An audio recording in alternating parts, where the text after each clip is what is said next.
Hey guys, and welcome back to my channel. Now I know that I'm a little bit late when it comes to making a video for the revamp of the American Express Platinum card. You guys have probably already seen dozens of other videos of people going over all the different benefits.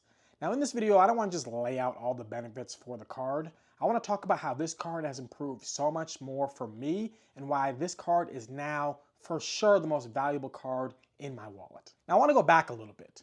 In the beginning of this year, I was evaluating all the different cards in my wallet, and when I got to my American Express Platinum card, I was seriously contemplating canceling this card.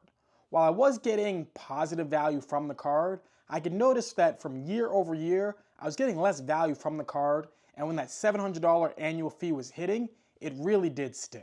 One of the main reasons that I and most other people get the American Express Platinum card is for the lounge access. But what I noticed is that I wasn't accessing my Centurion lounges as much as I used to year over year for a couple different reasons. The first reason that most people already know is going to be because there's been a lot of overcrowding since so many people have gotten the American Express Platinum card over the last 4 or 5 years.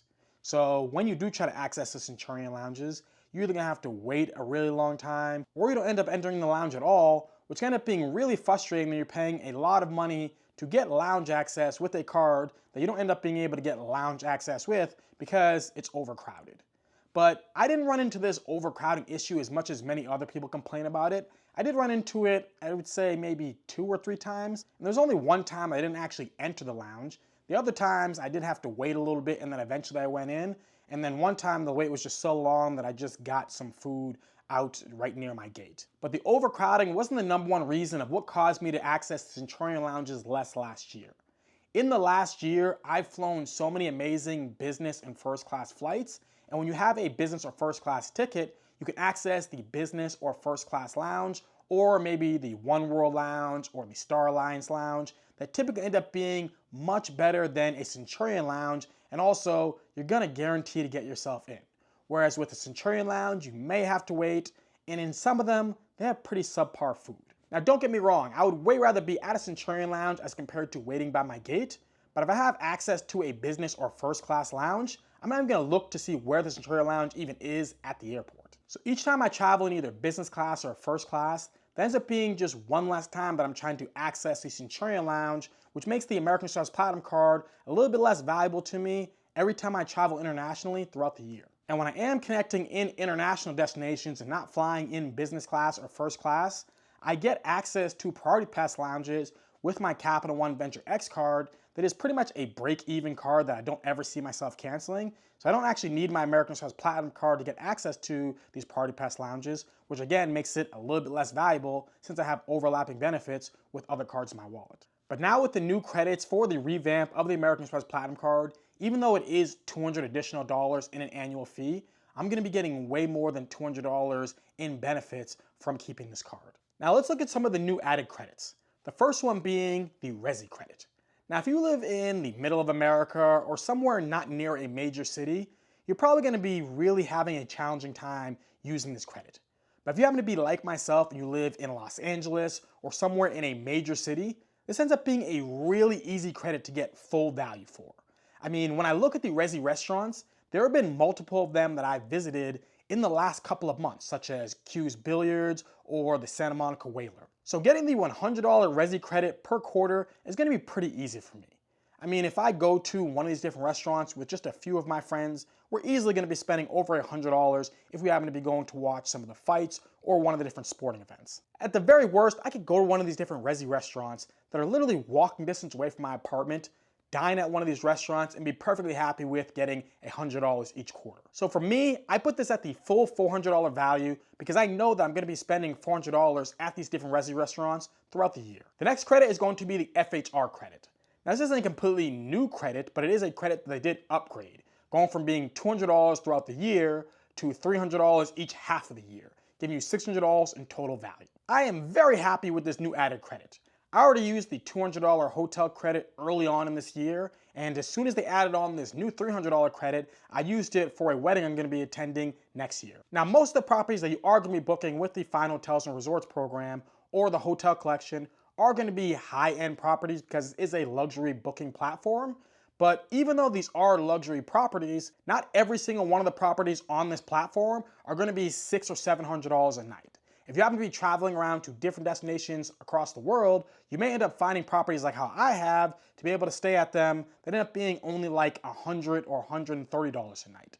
For example, there is a property that you could stay at in Hanoi, Vietnam that I booked earlier this year that was going for just a little bit over $100 a night. So with the credit that at the time was only $200, I was able to cover most of my 2-night stay, plus also get a $100 property credit to be able to use there. And with the new $300 property credit, I already used it to book a wedding that I'm going to be staying at next year, which ends up being pretty awesome to have that for a hotel that I already knew I was going to be able to book, and I get to get myself a $100 property credit along with the other benefits that come with booking through American Express's Fine Hotels and Resorts and the hotel collection. That ends up being one of the best things about using this booking platform is that you do end up getting that late checkout if you end up booking with the Fine Hotels and Resorts, along with free daily breakfast for 2, also room upgrades when available. It's almost like you have status without actually needing to have status. Now, while some people may not put this hotel credit at the full value, I know that for myself, I am 100% going to be getting the full value from using these credits because there are hotels that I've already booked with the credits that I was already going to stay at, and other ones that I know that I want to book with the credits that I'm just waiting for my credits to reload the new $300 credit in the beginning of the year. So I for sure am going to be getting myself the $600 in value. You could even call it $900 if you want to add like a full year from now of the amount of credit I'm going to be getting. But I'll just put it at $600 that I will be getting for this hotel credit in full value from hotels I already know I'm going to be booking.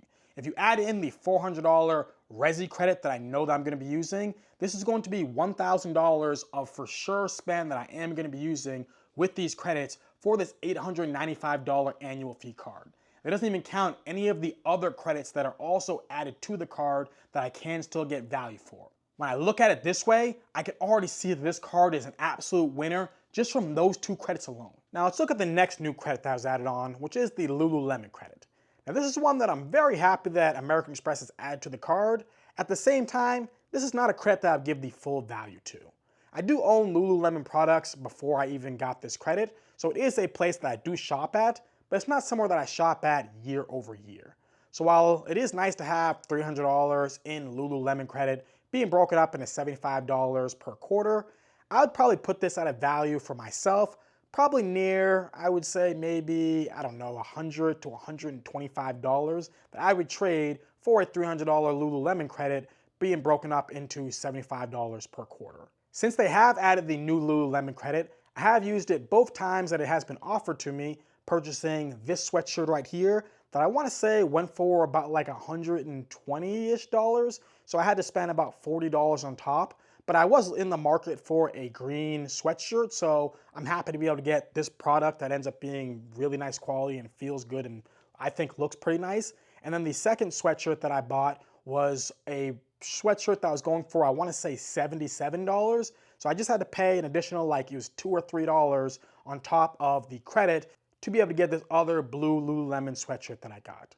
It's going to be interesting to see how many of us end up having like the same Lululemon sweatshirt, because that one, I just went for one of the cheapest sweatshirts that I could find, and I imagine there's probably going to end up being a lot of other people who are going to be doing the exact same thing, where they're trying to get the value for the Lululemon credit, but try to spend as little as they can when it comes to actually getting the Lululemon product. So if you end up having the same blue Lululemon active sweatshirt that I have, let me know in the comment section down below. The next credit is going to be the Oura Ring credit.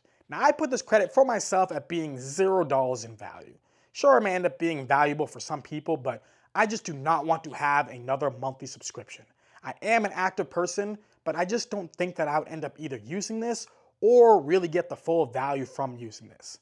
And one of the things that I do not understand about this credit is why is this a year-over-year credit? Like you can't use this credit towards the subscription, you can only use it towards the Oura product, so who's going to be buying Oura products year after year?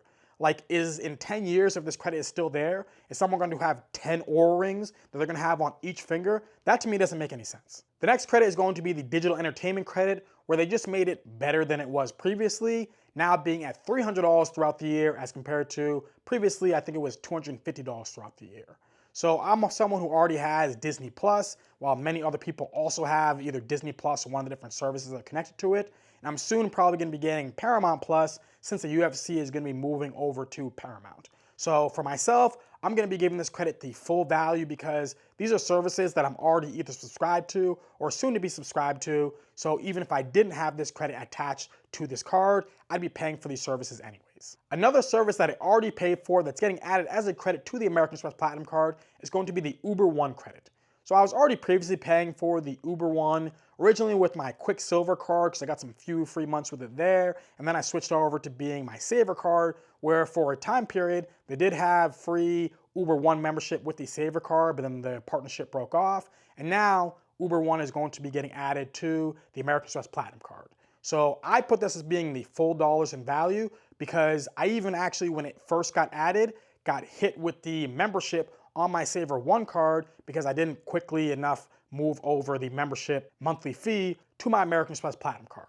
So I'm very happy that they are adding this on because while some people may not see the full value in getting Uber One, I ride around with Uber enough throughout the year that it just makes sense to have Uber One to be able to get the discount, whether it be on delivery products or just on your rides, and also getting Uber Cash as well. And on top of that, they kept the $200 Uber credit that you get with the American Express Platinum card.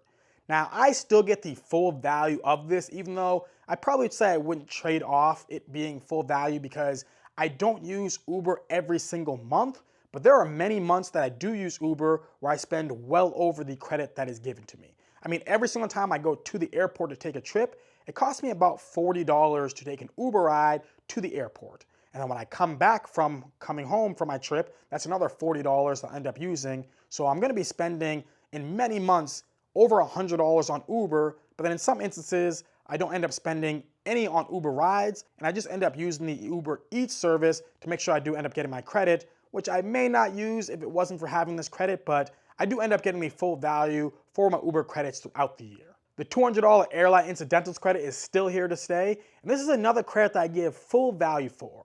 Because while this is supposed to be airline incidentals, whichever airline you put as your primary airline, there probably ends up being a trick where you can get the full value towards airfare.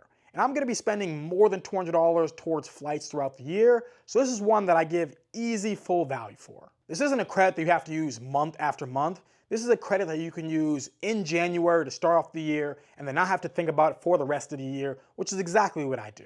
The Global Entry credit is another credit that I would give 100% full value to because this is a service that I would pay out of pocket if I didn't have any card that was connected to it that gave me a credit for it. And honestly, I'd probably pay multiples more than what the listed cost is if I had to, because that is how much I love being able to have TSA pre-check and not have to take off my shoes when I have to go through security, or having global entry, and when I see that super long line for people to re-enter the country, and yet it only takes me 15 seconds to scan my face to be able to enter, this ends up being so valuable that I don't care how broke I ever get, I will always have global entry and TSA pre-check because I hate waiting in line. This is an awesome service that I don't know why anyone wouldn't have. The Saks Fifth Avenue credit is not one that I give a ton of value to.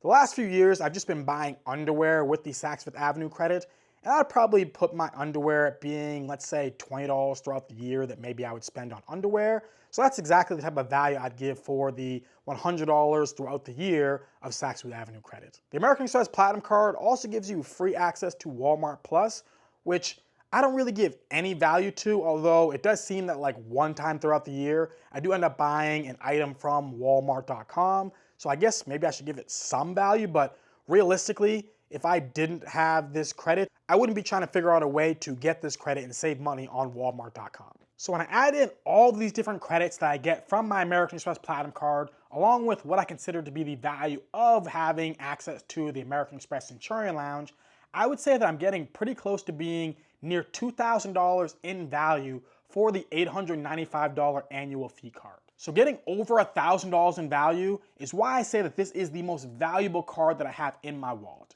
Because how many of you who don't have the American Express Platinum card can say that one of the cards in your wallet gives you over $1,000 in value throughout the year, excluding the welcome offer?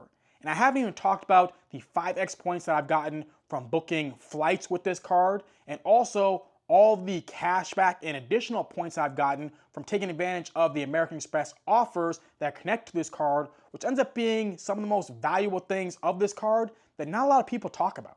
I don't have another card that comes close to giving me as much value as my American Express Platinum card. I am so happy with the changes that they did to this card because in the beginning of this year, I was contemplating canceling this card, and now I can't figure out a reason of why I would do that. But hopefully you enjoy this video. Let me know in the comment section down below. What is the most valuable card in your wallet? Is the American Express Platinum card, or do you have another one that gives you even more value? I'd love to hear about it in the comment section down below. Now, if you happen to have any questions, you can always drop that as well in the comment section down below. I'll do the best I can to answer it. If you happen to be interested in any cards, check out my links in the description box down below. If you do decide to use any of my links, it does really help out the channel, and I'll be incredibly thankful for your support. If you happen to really like this video, do me a favor, hit that like button, hit that subscribe button, share this video, and have a beautiful rest of your day. Peace.